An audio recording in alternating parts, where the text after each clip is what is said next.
안녕하세요. 이제 제 3주 강의 시작하게 됐습니다. 우리가 지난 2주에 걸쳐서 물리학이 무엇인지, 물리학이 어떻게 발달했는지, 그 다음에 지난주에는 물리량에 대해서 공부를 했습니다. 지난주에 물리량에 대해서 공부한 이유가 뭐였습니까? 뭐였냐면 내가 강조했듯이 물리가 시작한 지 또는 과학이 시작한 지 단지 3세기 만에 이렇게 빨리 발전하게 된 이유가, 그래서 우리가 최첨단 과학기술 문명을 누리고 또 거기다가 우주가 어떻게 해서 만들어졌는지까지 알게 된 그 이유가 뭐였냐면 자연법칙을 수식으로 표현했기 때문이다 라고 했죠. 자연법칙을 수식으로 표현했다고 하는 것이 뭐냐면, 수식은 등식인데 등식의 양변에 숫자를 놓는데 그 숫자가 자연현상을 기술하는 숫자였다라고 하는 겁니다. 그래서 자연현상을 숫자로 대표하는 양이 물리량인데, 그 물리량을 그러면 그냥 아무거나 그냥 이렇게 하는 게 아니라 어떻게 하는지, 또 물리량에는 어떤 종류가 있는지, 그 다음에 그 물리량을 다루려면 어떻게 해야 되는지, 뭐 이런 것들을 공부했습니다. 그래서 첫 번째 보니까 그 물리량은 단위를 붙여서 표시를 해야지 됐고, 그 다음에 물리량을 차원으로 나눌 수가 있었죠. 그때 차원으로 나눌 수가 있다고 하는 얘기는 우리가 공간에서 1차원 운동, 2차원 운동, 3차원 운동 이런 얘기 하는데, 그 차원과는 달리 물리량을 길이 차원, 질량 차원, 그 다음에 또 하나가 뭐였죠? 시간 차원, 이렇게 세 가지 역학 현상에서는 세 가지로 나눌 수 있었는데, 이렇게 차원으로 분석하면 모든 물리량은 이런 차원들의 곱으로 표시된다라고 하는 것을 알았습니다. 그러면 이렇게 차원으로 표시하면 좋은 게 뭐였냐면, 식이 있으면 그 식이 맞는지 틀리는지 금방 알아볼 수 있다고 했습니다. 그럼 어떻게 하면 그렇게 금방 알아볼 수 있었습니까? 그 식이 맞는지 안 맞는지 차원만 보고서 어떻게 하면 금방 알아볼 수 있었어요? 네, 대답을 할 준비가 됐습니까? 안 됐습니까? 어떻게 하면 됐냐면, 네, 아직 안 됐군요. 어떻게 하면 됐냐면 각 항의 차원이 모두 같으면 됐다라고 하는 거였죠. 그래서 그런 차원 분석까지 얘기했고, 그 다음에 유효 숫자 얘기했었죠. 유효 숫자는 우리가 계산을 하든지 측정을 하든지 했을 때, 특히 계산을 하면 요새는 캘큘레이터로 계산하는데 거기에 숫자가 막 많이 나오는데, 그 숫자 중에서 믿을 만한 게 몇 번째까지인가. 그랬을 때 우리가 유효 숫자를 얘기를 하는데, 유효 숫자를 사용한 계산에서는 덧셈에서는 자릿수를 가지고 판단을 하고, 곱셈에서는 처음에 곱한 숫자의 유효 숫자를 가지고 판단한다고 했죠. 또 어떤 경우에는 그냥 숫자만 써놓으면 어디까지가 유효 숫자인지 잘 알 수가 없는데, 그 유효 숫자가 어디까지가 유효 숫자인지 확실하게 알 수 있는 방법으로 표기하는 법이 무슨 표기법이라고 그랬습니까? 네, 무슨 표기법이라고 그랬냐면 과학 표기법이라고 그랬죠. 그 다음에 우리가 무엇을 배웠냐면 벡터와 스칼라를 배웠습니다. 왜 벡터와 스칼라를 배웠습니까? 네, 일체 대답을 안 하시는군요. 왜 벡터와 스칼라를 배웠냐면, 우리가 고등학교 때까지는 벡터란 크기와 방향을 갖고 있는 양, 스칼라란 그냥 크기만 갖고 있는 양, 이렇게 배웠는데, 사실은 물리량이란 숫자로 대표되는 것인데, 숫자로 대표될 때 스칼라는 한 개의 숫자로 대표가 됐고, 벡터는 n차원 공간의 벡터는 n개의 숫자로 대표되는 양이었죠. 그래서 대표하는 숫자가 달랐기 때문에 계산하는 방법이 달랐습니다. 그래서 우리 지난주에 벡터와 스칼라의 계산이 어떻게 다른지 하는 것들을 공부했습니다. 그래서 스칼라의 덧셈은 우리가 사과로 유치원에서 배웠다고 한다면, 벡터의 덧셈을 직관적으로 알 수 있는 방법이 뭐라고 그랬습니까? 무엇으로 다루면 된다고 그랬습니까? 네, 변이 벡터로 다루면 된다고 그랬죠. 변이 벡터를 생각하면 직관적으로 이렇게 한다. 그리고 나서 우리 이제 좌표계를 도입해서, 특히 직각좌표계를 도입해서 직각좌표계의 단위 벡터를 이용을 해가지고 우리가 직관적으로 벡터의 덧셈 하는 것이 어떻게 제대로 된 것과 맞아 떨어지는지, 그 다음에 벡터와 벡터 사이의 곱셈, 벡터와 벡터 사이의 곱셈은 세 가지 결과가 있었어요. 그 세 가지 스칼라가 나오게 하는 곱셈, 벡터가 나오게 하는 곱셈, 그 다음에 텐서가 나오게 하는 곱셈이 어떻게 되는지 하는 것을 다 공부했습니다. 자, 이렇게 한번 이렇게 돌아보니까 지난주에 뭐 배웠는지 머리에 이렇게 지나갑니까? 네. 이번에도 계속해서 아직 물리를 시작하지 않고 좀 더 계속해서 물리 공부를 하는 준비를 하도록 하겠습니다. 물리가 이렇게 우리한테 자연의 기본 이치를 깨닫게 해주는 것은 자연의 기본 법칙을 인간이 이제 알아냈기 때문인데, 그런 것을 우리가 첫 주에 했죠. 어떤 과정을 거쳐서 기본 법칙을 알았는지. 이 기본 법칙이라는 게 뭐였냐면 운동 법칙이었습니다. 운동 법칙이란 물체가 시간이 흐르면 어떻게 움직이는가 하는 것을 정해주는 법칙인데, 이 운동 법칙에서 우리가 구하는 것이 바로 뭐냐면 물체가 공간상에서 어떻게 움직이는가 하는 거죠. 이 물체가 공간상에서 어떻게 움직이는가 하는 것을 숫자로 대표하려면, 이걸 자연법칙에 집어넣으려면 숫자로 대표를 해야 되는데, 그렇게 숫자로 대표하려면 제일 먼저 무엇을 해야 된다고 했냐면 좌표계를 그려야지 된다고 그랬죠. 이렇게 좌표계를 그린다고 하는 이야기가 또 무엇이었냐면, 그 기억납니까? 좌표계를 그린다 또는 좌표계를 정한다고 하는 것은 무슨 뜻이었습니까? 네 가지를 정하는 것이었는데, 첫 번째는 원점을 정하는 것이었고, 두 번째는 뭐였습니까? 좌표축을 그리는 거였죠. 1차원 공간에서 하나, 2차원 공간에서 두 개, 3차원 공간 세 개, 이렇게 서로 직교하는 좌표축을 그리고, 그 다음에 뭘 했습니까? 좌표축의 플러스 방향을 정하고, 그 다음은 뭐였습니까? 네 번째, 좌표축의 눈금을 정하는 거였죠. 자, 이렇게 좌표축을 그리고 나서 운동을 기술할 때는 어떻게 하는가 하는 것을 이번 주에 공부하려고 합니다. 그래서 운동을 기술하는데 필요한 물리량으로는 뭐가 있냐면 위치, 변이, 속도, 가속도 이런 것들이 있는데, 이것들이 다 벡터입니다. 그래서 위치 벡터, 변이 벡터, 속도 벡터, 가속도 벡터를 어떻게 숫자로 대표하고 이것들은 어떤 관계가 있는가 하는 것들을 공부하려고 합니다. 자, 이런 것을 제대로 표시하려면 무엇이 있어야 되겠습니까? 좌표계가 있어야 됩니다. 그래서 좌표계 이걸 표시하는데, 좌표계에 표시하는 방법은 우리 다음 시간과 그 다음 시간 이번 주 2교시, 3교시에 공부하기로 하고, 오늘은 먼저 위치, 변이, 속도, 가속도 벡터가 서로 어떤 관계가 있는가 하는 것을 먼저 공부하도록 하겠습니다. 먼저 위치 벡터부터 보도록 하겠어요. 위치 벡터는 R이라고 이렇게 쓰는데, 위치 벡터는 물체의 위치를 알려주는 벡터다 이렇게 얘기하면 되겠어요. 자, 위치 벡터는 그래서 물체의 위치를 숫자로 표시해 줍니다. 벡터니까 3차원 공간에서는 숫자 3개가 필요하겠어요. 이 숫자 3개를 표시하면 물체 위치가 어디 있는지 우리가 아는데, 여러분 잘 아는 것처럼 우리 비행기가 가고 있으면 관제탑에서 항상 비행기 위치가 어디인지를 확실하게 이렇게 파악하고 있죠. 그래서 이게 조금이라도 예상된 위치에서부터 사라지거나 하면은 뭔가 이제 큰일 나겠죠. 이렇게 비행기의 위치를 확실하게 파악하고 있을 수 있는 이유가 뭐겠습니까? 그 비행기의 위치를 대표하는 숫자를 확실하게 알기 때문입니다. 그래서 좌표계를 이렇게 그려놓는 거죠. 그러면 좌표계를 그려놨을 때 물체의 위치를 대표하는 숫자는 어떻게 만드냐면, 자, 이렇게 좌표계 원점에서 물체 위치까지 그리는 벡터를 위치 벡터라고 한다면 좌표계를 이렇게 정했습니다. 우리 지난번에 얘기한 대로 원점 정하고 좌표축을 이렇게 정했다고 하겠어요. 그래서 여기 이렇게 물체가 있다고 하면 원점에서부터 이 물체까지 이렇게 그린 벡터를 우리 이제 위치 벡터라고 하는데, 이게 바로 위치 벡터가 되겠습니다. 그때 이 원점은 우리 어떻게 정한다고 그랬죠? 원점은 마음대로 정한다고 그랬죠. 마음대로. 그래서 원점을 여기다 정하면 여기 x축 성분이 5다. 그러면 다른 데다가 정하면 원점을 바꾸면, 그러면 위치 벡터는 어떻게 될까? 자, 여기다 이렇게 다른 데다 원점을 바꿨습니다. 그러면 위치 벡터가 어떻게 되냐면, 위치 벡터의 정의는 원점에서 물체의 위치까지 그린 벡터입니다. 그래서 원점이 바로 기준점이니까 거기서부터 물체 위치까지의 숫자를 정했다라고 하는 거죠.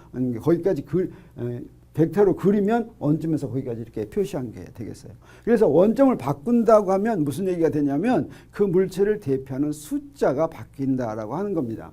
그래서 원점을 바꾸면 위치를 대표하는 숫자가 막 바뀌는데, 그러면 혼란이 일어날까 일어나지 않을까 하는 그런 걱정을 하는 경우도 있겠습니다. 그래서 이렇게 그리면 이게 이제 원점을 바꿨을 때 다른 위치 벡터인데 이렇게 원점을 바꾸면 어떻게 됩니까? 이게 두 벡터가 요 첫 번째 위치, 처음 그린 위치 벡터와 원점을 바꾸어서 그린 위치 벡터가 같은 벡터입니까? 다른 벡터입니까? 네, 대답을 안 하는군요. 네, 같은 벡터입니까? 다른 벡터입니까? 대답을 하려고 하는 것 같은데 하세요. 네.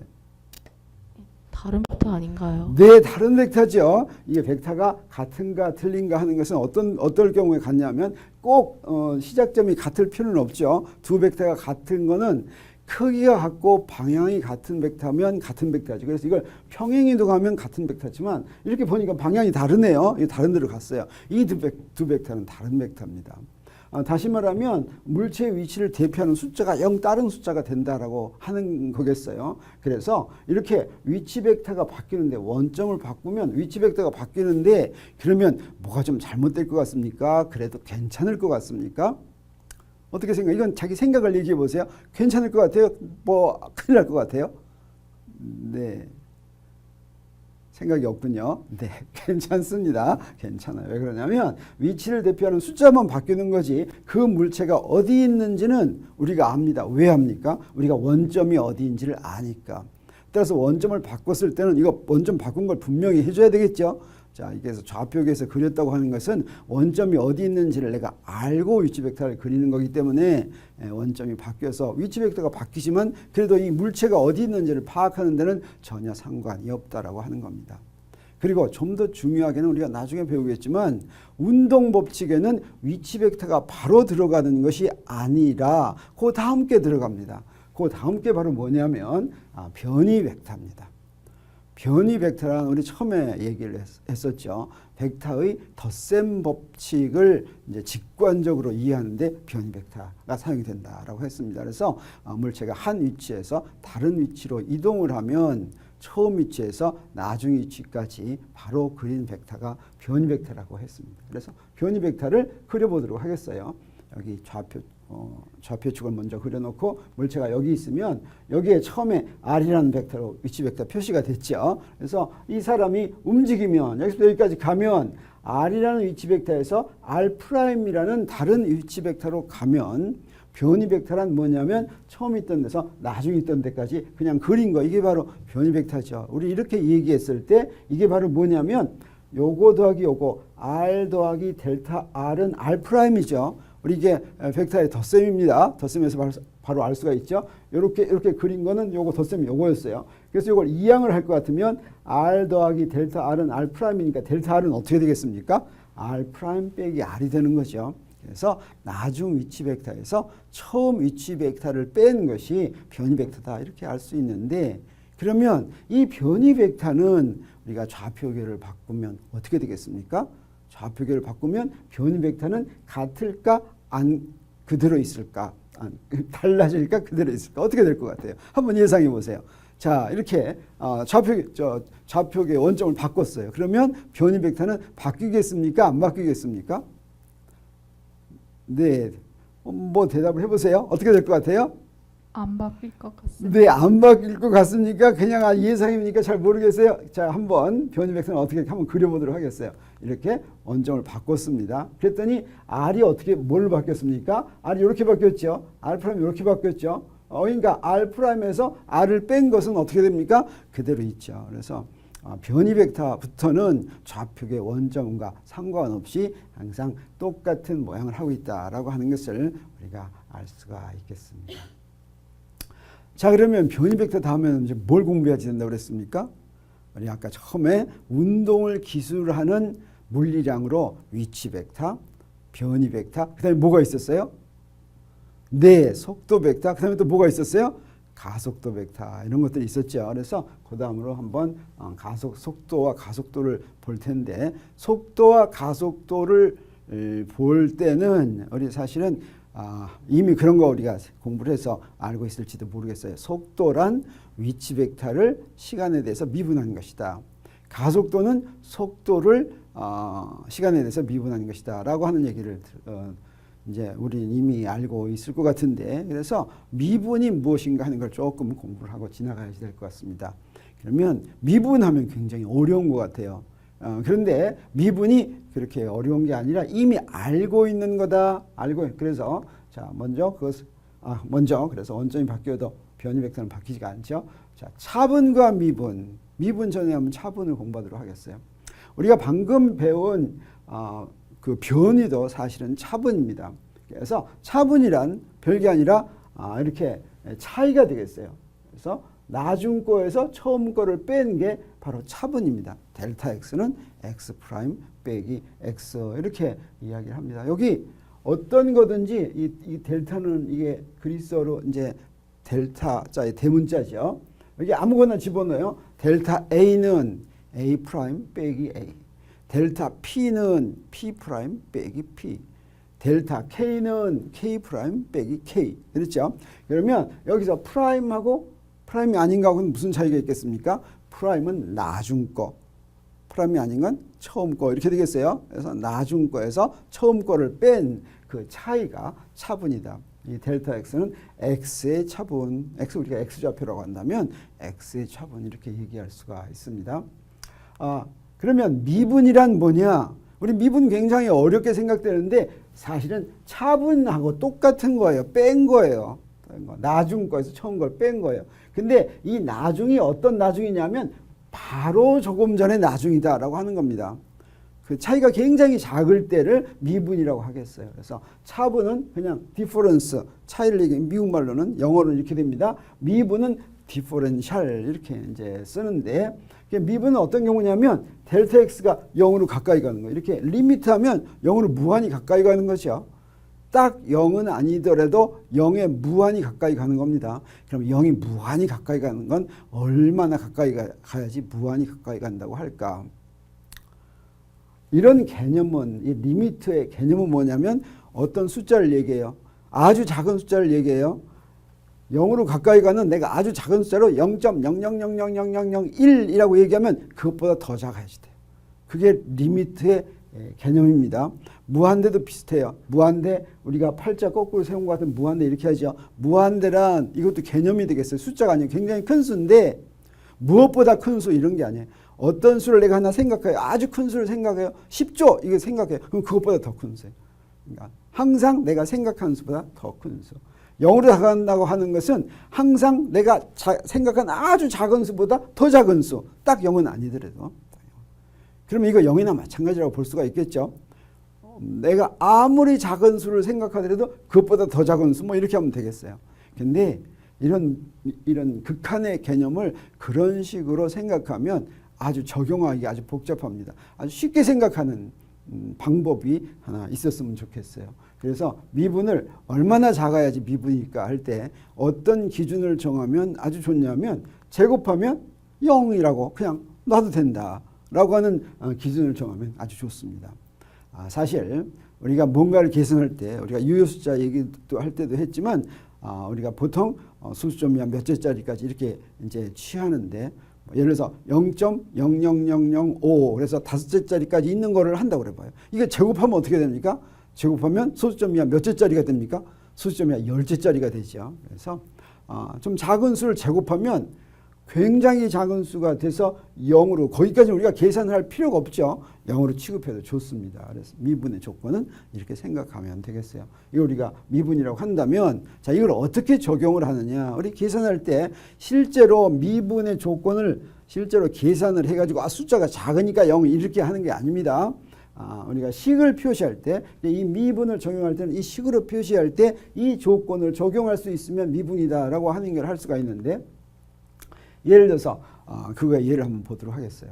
반지름이 R인 원을 하나 그린다고 그래요. 반지름이 이렇게 R인 원을 하나 그리는데 여기다가 반지름이 조금 더 큰 미분만큼 더 큰 DR만큼 더 큰 원을 하나 그리겠어요. 그래서 이 반지름은 R 더하기 DR이 되겠어요. 그러면 요 큰 원에서 작은 원을 뺀 요 반지 모양 그 부분의 넓이가 얼마일까? 이런 걸 한번 계산을 한다고 한다면 이게 미분이라면 이거 계산 우리가 쉽게 할 수가 있겠죠. 이거 되게 얼마인지 알 수 있겠습니까? 이게 예상할 수 있는 값이 있는 사람 얘기해 봐요. 이 값이 얼마일까? 얼마겠어요? 금방 계산 못해요? 계산을 한참 해야지 돼요? 네, 사실은 원칙적으로 계산하면 어떻게 하면 되겠어요? 요거의 넓이는 어떻게 구하면 됩니까? 큰 원의 넓이에서 작은 원의 넓이를 빼면 되겠죠. 그래서 원의 넓이 계산하는 거 그렇게 어렵지 않죠. 그래서 우리 한번 빗금친 부분의 넓이를 계산하는데 여기 이렇게 여기 빗금친 부분 요거 계산할 때 이렇게 놔두겠어요. 그래서 요 놈은 자, 큰 원은 반지름이 r 더하기 dr이니까 원의 넓이는 파이 r 제곱이죠. 요거의 제곱 빼기 파이 r 제곱 하면 그 빗금친 부분의 넓이가 나온다라는 걸 우리가 알 수가 있겠습니다. 그럼 이게 계산하면 어떻게 되냐면 자, 이렇게 돼요. 왜 그러냐면 여기 파이 r 제곱 있는 건 여기서 상쇄되고 여기에 2 파이 r dr 남죠. 그 다음에 파이 dr 제곱 이렇게 되죠. 그러면 dr이 미분이라고 한다면 이거 어떻게 놓냐면 2 파이 r dr 이렇게 된다라고 하는 겁니다. 자, 그러면 봤더니 2 파이 r이 바로 뭡니까? 이게 원의 둘레예요. 여기다 두께입니다. 만약에 직사각형이라고 한다면 밑변의 길이가 2 파이 r이고 높이가 dr이라면 직사각형이 어떻게 됩니까? 2 파이 r 곱하기 dr 하면 그게 넓이가 되죠. 근데 이게 둥그러면 그 넓이 계산할 때 직사각형처럼 생각하면 안 될 것 같은 이런 생각이 듭니다. 그렇지만 사실은 폭이 미분인 띠의 넓이는 항상 한쪽 길이 곱하기 폭하면 됩니다. 한쪽 길이 2 파이 r 곱하기 dr 하면 되겠어요. 그러면 한쪽 폭이 한쪽 길이 곱하기면 지금 이거는 짧은 쪽 길이를 곱하기 폭을 했는데 긴 쪽 길이면 얼마가 되겠습니까? 긴 쪽 길이로 계산을 한다면 바깥쪽 둘레를 한번 생각해 보도록 하겠어요. 그럼 어떻게 했냐면 2파이하고 둘레가 2파이 r 플러스 dr이죠. 이게 바깥쪽 길이에요. 거기다 dr 곱하면 어떻게 됩니까? 역시 2파이 r dr하고 dr 제곱 나오죠. 그래서 dr 제곱 없애는 거니까 dr의 정의가 미분의 정의가 제곱하면 0 보낼 수 있는 거니까 역시 2파이 r dr이 나온다라고 하는 겁니다. 그래서 미분을 적용할 것 같으면 이런 식으로 미분이 두께인 그런 모양이 있으면 어느 쪽이든지 한쪽 현 곱하기 그 두께 할 것 같으면 이제 넓이가 되는데 여러분 제대로 이해가 됐습니까? 안 됐습니까? 잘 됐습니까? 자, 그러면 한번 계속 다른 예를 한번 보도록 하겠어요. 띠의 넓이를 구하는데 뭐 이렇게 생긴 게 있다고 하겠어요. 자, 요거 직사각형인데 여기부터 여기까지의 길이가 a이고 여기부터 여기까지의 길이가 b라고 한다면 이때 요거의 두께는 dx라고 하겠어요. 그러면 요 띠의 부분의 넓이가 얼마 되겠습니까? 띠의 부분의 넓이가 얼마? 또 요거 바깥 사각형 넓이 구한 다음에 빼기 안의 사각형의 넓이 막 이렇게 복잡하게 해야 되겠죠. 근데 이제 어떻게 해도 된다는 거예요? 한쪽의 길이, 한쪽 변의 길이, 한쪽 띠의 길이, 한쪽 띠의 길이는 얼마예요? 요거 두 개니까 2a 더하기 2b죠. 2a 더하기 2b 해가지고 어떻게 하면 돼요? dx 하면 된다라고 하는 거예요. 그래서 2a 더하기 2b 더하기 dx 이렇게 하면 되는데 바깥쪽으로 하면 어떻게 되겠어요? 바깥쪽으로 하면 요 바깥 요 길이는 어떻게 됩니까? a 더하기 2dx가 이렇게 되죠. 그다음에 여기는 어떻게 돼요? b 더하기 2dx 이렇게 되죠. 자, 그거 더하면 그렇게 해가지고 dx 곱해도 똑같은 넓이가 나오겠어요? 안 나오겠어요? 네, 넓이 나올 것 같습니다. 한쪽의 길이 곱하기 폭하면 항상 이렇게 넓이가 나온다고 하는 것을 우리가 알 수가 있겠어요. 한번 연습 더 해볼까? 이제 그만해볼까? 자, 그러면 한 번 더 해보면, 자, 이런 경우. 자, 이 경우는, 이 한쪽 변의 길이가 A인 정오각형이라고 하겠어요. 그러면 이 정오각형의 경우에는 안쪽 길이는 우리가 알 수가 있죠. 바깥쪽 길이는 잘 몰라요. 사실은. 그렇죠. 복잡하겠죠. 그렇지만 안쪽 길이, 바깥쪽 길이 할 거 없이 어떻게만 하면 이거 띠의 넓이가 되겠어요? 이게 띠의 넓이는 얼마가 되겠어요? 네. 5a 곱하기 dx가 네, 이제 자신이 생기는군요. 이제 네, 5ada dx가 되겠어요. 이렇게 쉽게 구할 수 있다는 걸 이제 알겠습니다. 자, 그래서 그 다음으로 변이와 거리를 또 소개를 해야 되겠어요. 속도와 속력하기 전에 변이와 거리는 그 둘이 관계가 있습니다.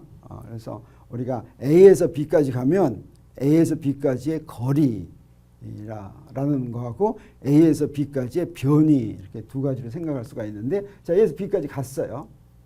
갔는데 직선으로 안 가고 이렇게 꼬불꼬불 갔다라고 한다면 거리는 내가 A에서 B까지 간 거리는 이렇게 쭉 지나간 거리를 다 더한 거를 우리가 거리라고 얘기합니다. 그런가 하면 여기서 바로 그린 거 A에서 B까지 직선으로 쫙 그린 거를 변이라고 이렇게 얘기하겠어요. 그러면 거리와 변이 사이에는 어떤 관계가 있을까? 물체가 A에서 출발해서 그림과 같은 경로를 따라 B까지 도착할 때 간 거리가 델타 S. 그래서 이 경로 전체의 길이가 되겠어요. 변이는 어떻게 되냐면 A에서 B까지 그린 벡터 이렇게 되겠어요. 그러면 델타 S하고 변이 델타 R의 크기하고는 같습니까? 작습니까? 서로 어떤 관계가 있습니까? 어떤 놈이 더 클 것 같아요? 변이의 크기란 여기서 여기까지 길이에요. 그 다음에 거리 델타 S는 여기서 여기까지 길이 전체예요. 어떤 놈이 더 크겠어요? 네, 항상 거리가 항상 거리가 더 크겠어요. 같은 경우도 있겠어요, 없겠어요? 같은 경우는 이게 어떻게 갔냐에 따라서 어떻게 가면 같겠어요? 어떻게 가면 A에서 B까지 가면서 방향을 안 바꾸면 어떻게 되겠어요? 같겠죠. 그래서 가는 동안에 물체가 이동하는 동안에 만약에 방향을 바꾸지 않는다고 하면 거리와 변이의 크기가 같은데 만약에 이동을 바꾼다면 안 되겠어요. 그래서 1차원 운동이라고 하더라도 그래요. 1차원 운동은 똑바로 가는데 방향을 바꾸는 건 어떻게 거꾸로 가는 거죠. 가다가 거꾸로 가다가 다시 가면 거리가 어떻게 돼요? 변이와 거리하고 변이의 크기가 같겠어요? 틀리겠어요? 거꾸로 가서 이렇게 갔다가 다시 이렇게 갔다가 이렇게 가면 거리는 더 길어지겠죠. 그래서 방향을 바꾸지 않고 똑바로만 가면 변이의 크기가 항상 거리하고 같지만 간거리하고 같지만 그렇지 않으면 다르다.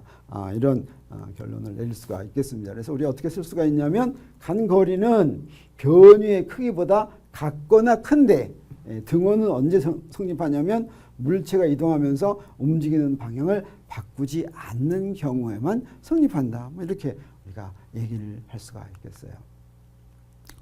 그런데 우리 미분 변이는 어떻게 되냐면 미분 변이는 A하고 B가 어때요?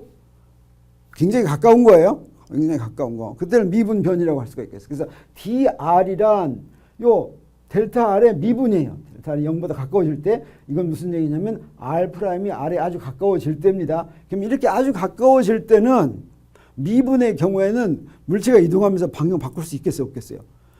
방향 바꿀 수 있으면 벌써 극한으로 안 간 겁니다. 그래서 미분의 경우에는 결코 방향을 바꿀 수가 없어요. 그 얘기는 뭐냐면 미분의 경우에는 간거리의 미분은 항상 델타 R이 이 경우는 요거 좀 잘못 쓴 거예요. DR 이렇게 써야 되는데 잘못 썼네. DS는 DR의 크기가 항상 같다. 이게 성립한다라고 하는 뜻이 되겠습니다. 그래서 이런 미분의 경우에는 미분 변이는 미분의 거리하고 크기하고 항상 같다. 우리 이렇게 생각할 수가 있겠어요. 이제 우리 속도에 대해서 얘기할 준비가 다 끝났습니다. 속도는 뭐냐면 사실은 쉬워요. 속도는 어떻게 하냐면 우리가 물체가 이동을 하면 물체가 간 거리를 가는 데 걸리는 시간으로 나눈 거죠. 그런데 우리 속도와 같이 빠르기를 표시하는 용어가 속도, 속력 이렇게 두 가지가 있어요. 이거 어떻게 구분하냐면 속도는 벡터를 얘기할 때 쓰고 속력은 스칼라를 얘기할 때 씁니다. 영어로도 그거 구분을 해요. 속도를 영어로는 뭐라고 하냐면 혹시 알아요? 속도를 영어로 뭐라고 합니까? 네, 속도를 영어로 뭐라고 하냐면 생각나요? 네. 뭐라고 얘기해요? 네. 속도는 영어로 velocity. 네, velocity라고 하죠. velocity. 속력은 영어로 뭐라고 그래요? 속력은 speed. 그렇죠. 스피드라고 하죠. 그래서 속도는 velocity, 속력은 스피드 이렇게 얘기를 합니다. 그래서 이 두 가지를 구분을 하죠. 그래서 자동차에서 계기가 이렇게 있는데 빨리 가면 확 올라가고 천천히 가면 밑으로 내려가는 게 있죠. 이거는 속도를 측정하는 계기겠어요? 속력을 측정하는 계기겠어요? 네, 이거는 속력을 측정하는 계기죠. 그래서 이걸 스피도미터라고 이렇게 이야기를 합니다. 그래서 속도는 방향까지 표시한 것이고 속력은 크기만을 표시한 겁니다. 그래서 먼저 이게 변이를 생각하면 변이에서 속도는 델타 t라는 시간 간격 동안에 델타 r만큼 변이가 있으면 요 b를 델타 t분의 델타 r을 평균 속도라고 합니다. 이 시간 간격 동안의 평균 속도. 속력은 델타 t분의 델타 s 이렇게 되겠어요. 근데 이 평균 속력 뭐 이런 거 지금 생각하지 않는데 그냥 지나가는데, 근데 이게 점점 0으로 가까이 가면 어떻게 하냐면 이걸 0으로 보내면 순간 속도가 됩니다. 그럼 dt분의 dv 이렇게 되겠어요. 그래서 델타 t가 0으로 가까이 가면 dt가 되죠. 델타 r이 0으로 가까이 가면 dr이 되죠. 이것도 미스프린트 났네. dr입니다. dr. 그래서 dt분의 dr 이렇게 얘기하면 이거가 이 미분 dt하고 미분 dv하고의 b다 이렇게 얘기할 수도 있고, 여기 잘못됐어요. 이거 r을 dt로 나눈 것이다 이렇게 생각할 수 있는데 이게 순간속도다라고 얘기할 수가 있겠습니다. 그러면 이게 0으로 가까이 가면 우리 지금 걱정되는 거 있어요. 분모가 0이 되면 우리 좀 걱정되죠. 무슨 걱정이 됩니까? 분자는 유한한데 분모가 0으로 가까이 가면 점점 커지죠. 그래서 완전 0으로 가면 무한대가 되는데, 우리 무한대가 되면 불능이다 그래가지고 뭐가 이제 결정 안 되는 뭐 이런 경우가 있죠. 근데 이 경우는 어떻게 되냐면 이 시간 간격이 점점 작아지면 델타 R도 어떻게 되겠어요?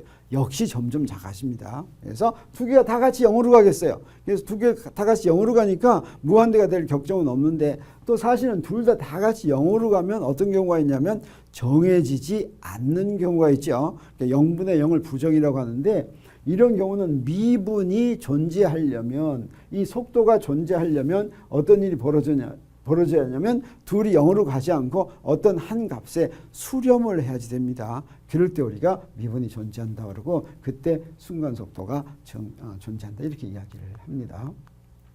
그래서 그 다음에 여기서 이제 속력은 어떻게 계산하냐면 간거리를 가는데 걸리는 시간으로 나눈 거. V는 델타 t분의 델타 s고, 요게 이제 아주 작아지면 dt분의 ds는 이제 속력인데, 우리 아까 봤었죠. 운동 방향도 변한다면 델타 s가 델타 r보다 더 크니까 이렇게 등호 같거나 크기 때문에 델타 t분의 델타 s는 항상 델타 t분의 델타 r보다 더 크고, 미안합니다. 여기 r이에요. 여기 v가 아니죠. 그래서 이건 평균 속도보다 평균 속력은 항상 더 크겠어요.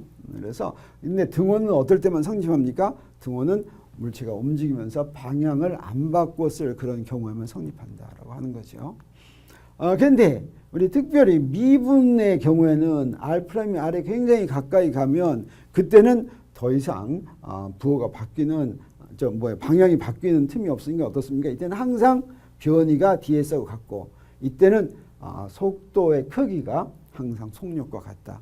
순간 속도의 경우에는 항상 언제든지 속도의 크기가 속력과 같지만 평균 속도의 경우는 그렇지 않은데, 우리가 이제 초등학교나 중학교나 이럴 때 평균 순간 이러지, 이제 우리 대학교에 와서 속력은 항상 그냥 순간 속도를 다루기 때문에 속도의 크기는 속력이다. 이게 항상 성립한다고 우리 생각하면 됩니다. 이제 속도에 대해서 정의를 했는데 혹시 질문 있습니까?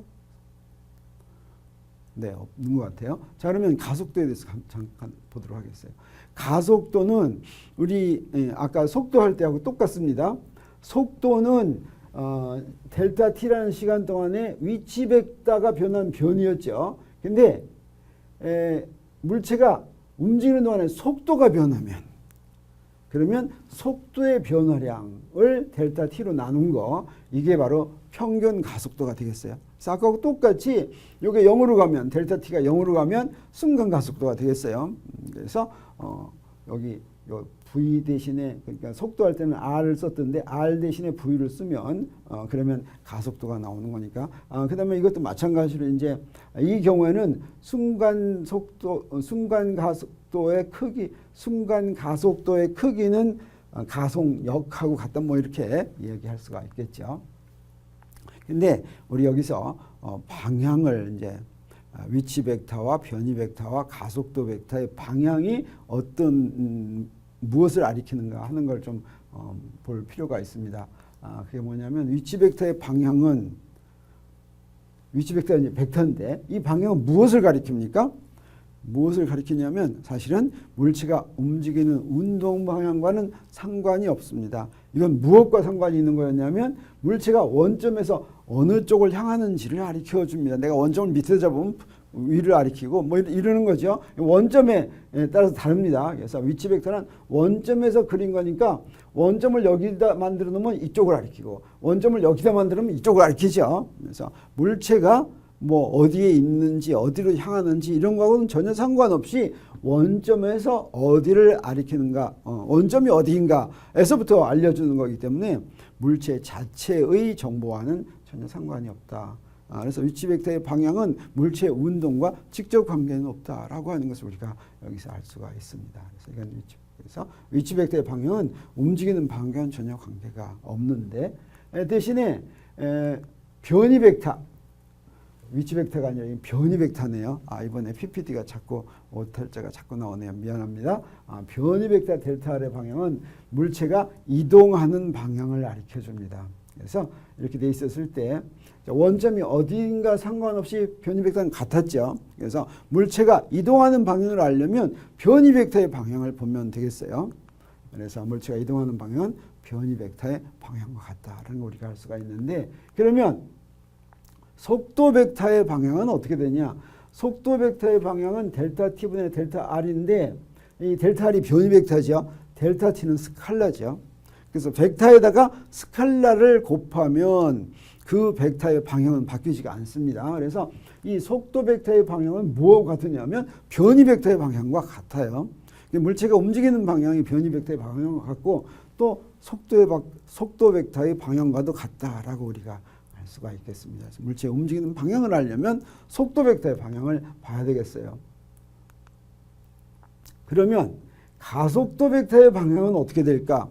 이거는 움직이는 방향과는 사실은 상관이 없습니다. 그래서 물체가 가속도가 어느 방향이니까 그 물체가 그쪽으로 움직이지 않을까 이렇게 생각하는데 그렇지가 않습니다. 이것도 움직이는 방향과는 전혀 상관이 없어요. 이건 무슨 방향입니까? 속도가 변하는 방향입니다.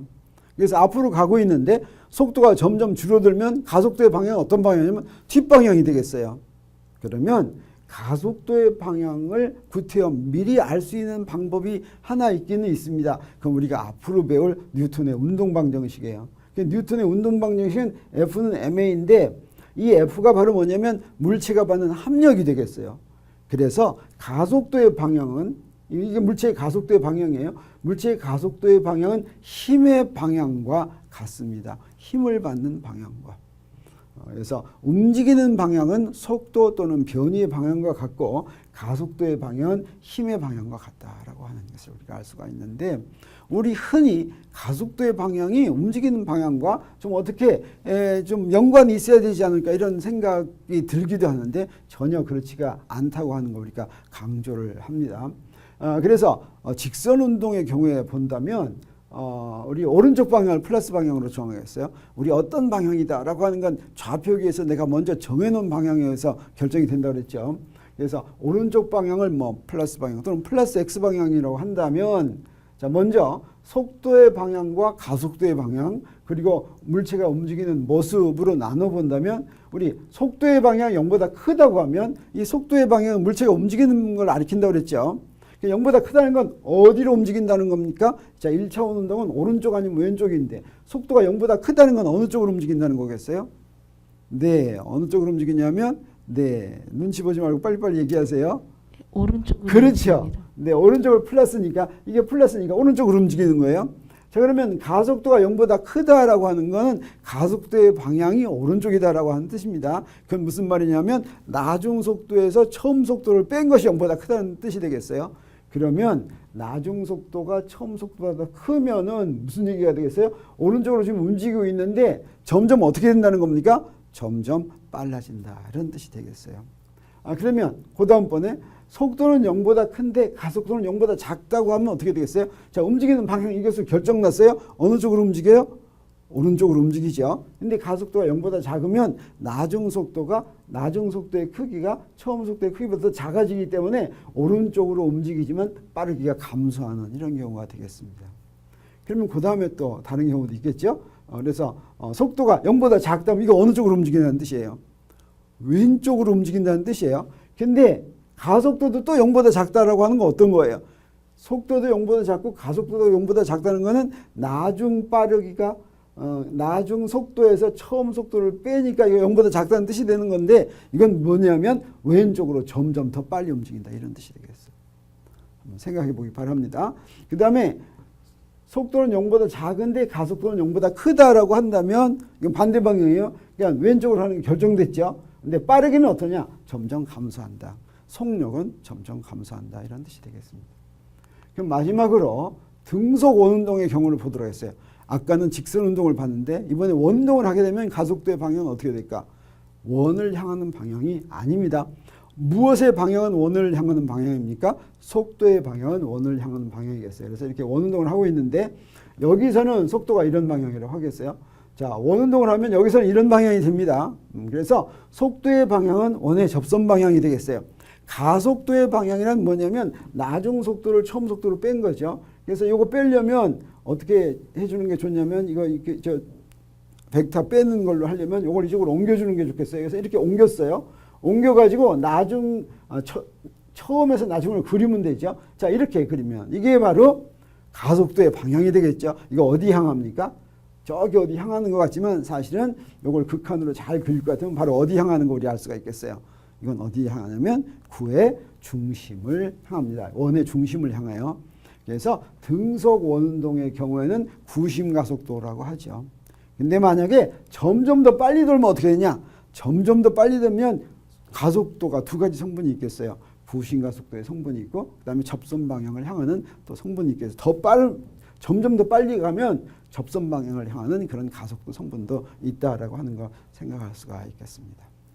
그래서 이번 시간에는 운동을 묘사하는 물리량, 위치 벡터, 변이 벡터, 속도 벡터, 가속도 벡터 이런 것들을 배웠는데 한번 정리를 해보면 물체의 운동을 기술하는 데 사용되는 물리량은 위치, 변이, 속도, 가속도 이런 것들이 있다고 했죠. 위치 벡터는 원점을 어떻게 정하느냐에 따라서 변하지만 운동을 기술하는 데는 전혀 상관이 없다라고 하는 거 우리가 강조를 했습니다. 변이 벡터, 속도 벡터, 가속도 벡터는 원점이 바뀌어도 바뀌지 않죠. 위치 벡터만 바뀌고 변이 벡터부터는 바뀌지 않으니까 원점 어디 정하든 물체의 운동을 기술하는 데는 전혀 상관이 없다라고 하는 걸 알 수가 있겠습니다. 그 다음에 물체가 이동하는 방향은 변이 벡터와 속도 벡터의 방향과 같다라고 하는 거 알았죠. 그래서 물체가 움직이는 방향하려면 변이와 속도를 봐야 되겠습니다. 그 다음에 위치 벡터와 가속도 벡터의 방향은 물체가 이동하는 방향과는 상관이 없죠. 그 다음에 위치 벡터를 시간에 대해 한번 미분하면 속도 벡터가 되고 한 번 더 미분하면 또는 속도 벡터를 시간에 대해 미분하면 가속도 벡터가 된다는 것까지 이번 시간에 배웠습니다. 다음 시간에는 여러 가지 다른 좌표계를 이용을 해가지고 이런 것들을 어떻게 표현하는가 하는 것을 공부하도록 하겠어요. 수고했습니다.